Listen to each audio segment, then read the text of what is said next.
La CEDEAO a mis ses menaces à exécution. Parmi les sanctions annoncées, certaines inquiètent plus que d'autres à Conakry.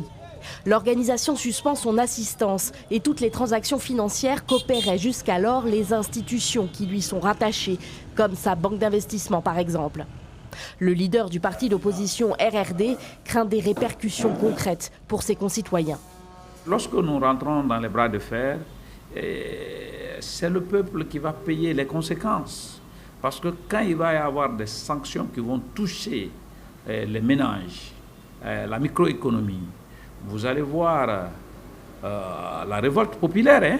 Et cette révolte populaire ne va pas laisser le gouvernement en place.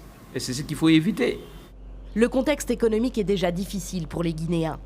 Si les sanctions viennent encore compliquer la vie quotidienne, cet analyste politique pense lui aussi que la stabilité du pays en sortira fragilisée. Ces sanctions viennent s'ajouter à une crise intérieure. Dans le cas de la Guinée, ce n'est pas comme au Mali où toute la population reste relativement soudée autour de la junte. Ce n'est pas nécessairement ce que nous avons. Du coup, une fois que ces sanctions sont adoptées, c'est de nature à renforcer ceux qui sont opposés à la junte. Donc, la pression va être accentuée au niveau politique sur la junte.